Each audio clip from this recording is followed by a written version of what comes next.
This is Martin. I'm here today with Greg Franklin, who wrote this great LinkedIn post the other day, which attracted our attention about how he's using the Agile Coaching Growth Wheel. So, connected with Greg, we exchanged a couple of messages, and here he is today, enthusiastically going to tell us about his involvement. Got a few questions for you, Greg. So, welcome. Nice to meet you. Hey, it's great to meet you, Martin. Thanks so much for having me on. Yeah, it's good. It's good to do this stuff, isn't it? So, Greg, you've already told us that you've used the wheel yourself for mainly your personal development. Where was the biggest effect on that for you? I do feel it is an evolution or an improvement on the Adkins X-Wing. I think it digs a little bit deeper, and that's the main reason I think I like it. It covers I think more territory in this type of profession. The one thing I do like specifically about the wheel is the way it's set up. You can go to different levels of granularity. So you can have the sort of category level, or you can go into the individual competencies, or you can go even deeper and really delve into what does it mean to be a four on facilitation mindset, for example. So I really like the fact that you can go to the different granularity levels. Yeah, and did you use any of the? It sounds like you almost sort of picked an area, a zone, not necessarily at the beginning, but just went in somewhere of interest to you. Um, yeah, what did you find when you did that? Well, one thing about the wheel that I like is that it helped me to better understand the profession, I would say. In my journey over the years, I was always familiar with the X-Wing for many years. I've been in this sort of profession for over a decade now, and I used to be a developer. But I think there's a lot of misconception about what it means to be an agile coach. And you tell someone you're an agile coach, and some people don't have any idea what that means, even in technology. So I find the wheel helpful that it gives you a nice visual representation of what it's all about. Um, for me to go into a specific area, when I first saw it and started to use it, I could really check where I feel my strengths lie and then what deficiencies I might have. And do I even want to pursue those weak spots, or do I want to just kind of stay focused where I am? Yeah, yeah. I mean, we acknowledge, humbly the way it's built on Lisa and Michael's X-Wing, which sounds like you were introduced to that maybe a similar time as me. Um, Lisa acknowledges that we've built on that, and she endorses it, which is fantastic. And that was the purpose of the initiative. It was to professionalize the world of agile coaching, and within that you have to be able to describe what it is. And I know what you mean. It's still a difficult thing to describe. If I meet someone who's not in the industry and they just casually say what you do, I struggle for the phrase. So if you've got that phrase, do share it with me. It happened to me yesterday, talking to a stranger. Yeah, I applaud this group in pursuing this. I suppose it's about 5 years ago now, or six, Yeah. uh, and building this together. And I did notice that it underwent an overhaul a couple of years ago with some redefinitions and things like that. So, yeah, I like to see the evolution of it as well.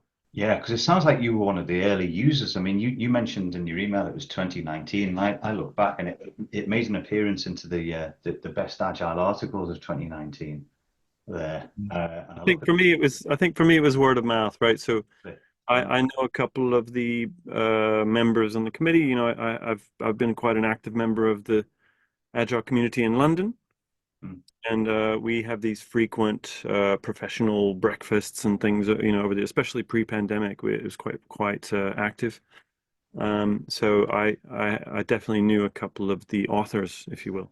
So in your organization, Greg, if I can ask you, you can tell me where it is if you want, or if not, we'll just talk generically. But um, how's it changed things there? Has it raised the bar or opened up any new sort of respect for the profession?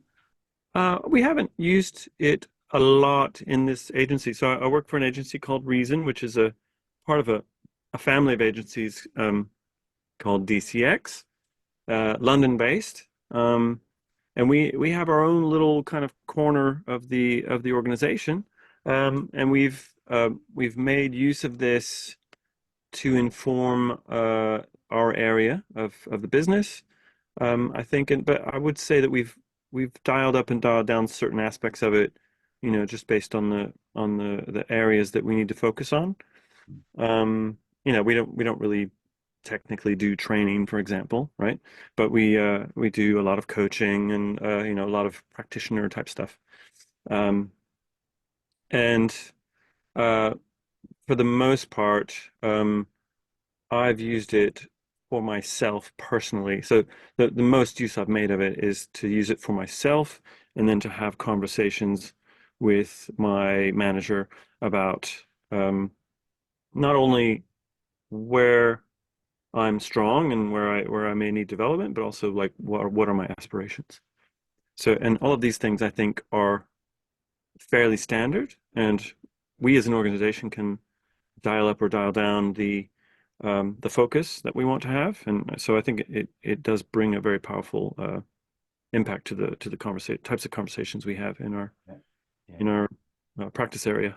So you dial up or dial down based on what the client's needs or where you go into to do Yeah, it. or even just the role, like the role of agile coach. Right. What does an agile coach at Reason need to look like? We may not have a strong need for a couple of the competencies. Yeah. You know what? That's more powerful than you might think because I've can think of a couple of organizations where I've seen similar setup, a small team of agile coaches, and to be honest, I haven't seen what you've described there. It's almost like they're a bit lost at times. Now I'm so like intuitively aware of things like the leading stance or the advising competency. To, to me, that opened up doors that the coaches need to go through and inspect themselves and say, what am I doing to lead or advise? And does this client need transformation right now, or do they just need a lot of training? And it makes it a lot more deliberate, doesn't it? Once these are all laid out for you on wheel. Absolutely, yeah. And it ties in very nicely with some of the standard agile coaching certifications that you see. I think the IC Agile ones talk about that. What stance are you taking? You did ask me about organization. Now, I did apply this in a previous role as a manager. So I'm not currently a manager, but I was a manager. And this was at Cancer Research UK, actually. Mm. And we had a sizable team of agile coaches, and we used that to build a profile of the team and the various competencies in our role.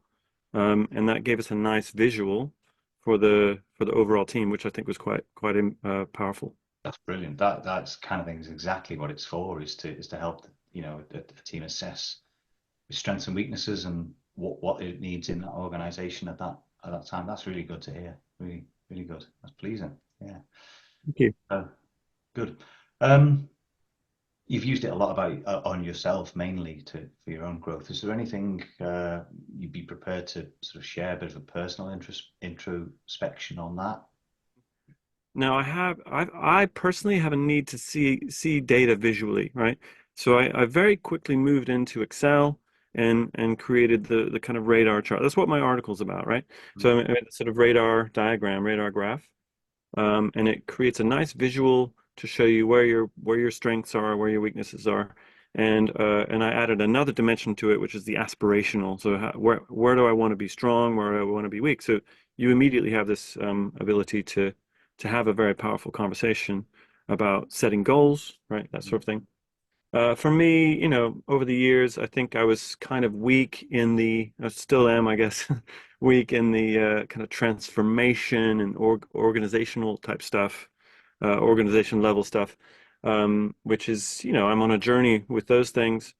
I currently see a gap, kind of the biggest gap in a certain area, and that kind of indicates to me, okay, I need to think about going after that, if that's an area I want to be in. Other areas I might, like, for example, org design. I think for a while I wasn't really interested in that. I don't want to learn about org design and advise people on that. So I didn't even bother pursuing that. And that could change for me, right? Yeah. Um, Another thing that I've done in the last couple of weeks is I took rather than so my article about the visualization, right? Rather than take the competencies and graphing them out, I've taken an average across each category, and then I get a graph of that, and actually it tells a different story. Hmm. So I have a score for myself for each category of the wheel, and I can see trending there around the different categories, and I can see I'm quite weak in one of the categories, broadly speaking. So that to me means, okay, if I want to be an agile coach worth my medal, I need to think about development in this area generally. Yeah, absolutely on the nail for what it's for. It's surprising how many people, of the relatively small number of people we've spoken to, a lot have made some kind of adaptation of it. Even though, the thing itself on the website spits out its own radar chart and it's got the comparative agility self-assessment adjacent to it now. Hmm. A lot of people are doing this kind of thing, so taking it and making something extra of it, which is great. And you've got a healthy relationship with it. One perhaps background, not fear, but concern was that it gets seen as I've got to fill this in, and after I've filled it in, I'll tick the big box and move on. And it's absolutely not that, because that's an industry, that's a lifetime's, a career's worth of stuff, and it's highly unlikely anyone would reach sort of even a four, perhaps in all of those competencies, not truly. So you're picking and choosing the things that you're interested in or that's appropriate to you. And again, that's exactly what it's. Yeah, I do wonder, of all the people using the wheel, like how many people score themselves at the top score, right? Five. Personally, I avoid declaring myself as perfect, you know.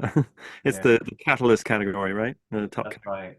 And we struggled with it. We for a long time we thought it was just as a placeholder sentence of, oh, they write books and they speak at conferences, and we couldn't think of anything because, yeah, how do you, who are we to define a catalyst, And um, yeah, I think if we saw uh, if people were using it and scoring themselves fine, it's up to them. It's just something we've put out. But the idea is you do this with a peer, a buddy who'll help you kind of develop your self-awareness. And if you've got that self-awareness and mastery at the heart of it, you're probably aware of your gaps. We could give this to Lisa Adkins, and she'd probably still say she's got gaps to fill in, and how that is. Mhm. Um, Great. Listen, I know you were on 37% battery when we started this, so I might have a rude cut off at any moment, especially if it No, runs. no, I think I'm doing okay. But let me I've got a pretty nice laptop, I guess. a nice new one. Good. Let me just ask you one question then, Greg, to sort of wrap up the brief interview. What would you like to see as an improvement to the wheel? Where could it be enhanced? I think it's not so much the wheel itself. I do love what you've done with it. You've evolved it to include the sort of domain knowledge and the um, self mastery, which I think is an excellent improvement to the wheel. The wheel itself, to me, is good to go. I think some stuff that hang off of it, maybe. I think the content around each of the categories. So when as you dig deeper into the detail, I think maybe some of the content could do with some editing down, like conciseness, and then maybe if you want to put if you want this wheel to really shoot off into the stratosphere on the global stage, then you may want to put some more effort into the UX of the website and have you have like deep linking of the interactivity with the wheel and that sort of thing. Maybe like the some of the websites you see out there with these frameworks where you can interact with it visually and then you can get those deep links. So something like that I think might help develop the wheel as a world-class tool. Yeah, thank you. Yeah, just lower any barriers to entry and adoption. It's probably why people are creating their own adaptations, perhaps. It could be. More than but yeah, good point. It is, yes, it was a challenge to get it even as concise as it was. We had a rule of 3 bullet points per section at one point. I'm not sure if we fully adhered to that, but yeah, point taken. We've got to find that balance between comprehensiveness, thoroughness, and not presenting a big barrier to people. But yeah, thanks. Yeah, I think some of the pitfalls of these types of things, these sort of self-assessment tools, is that they get too granular or too much in the detail, and that kind of turns people off. So I think, like the X-Wing, I think has a simplicity to it that's very, very approachable. But I at the moment, I think the Agile Coaching Growth Wheel has a good Yeah. balance.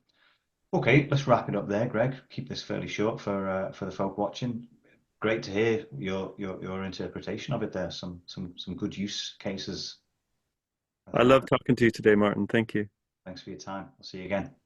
Yes, bye.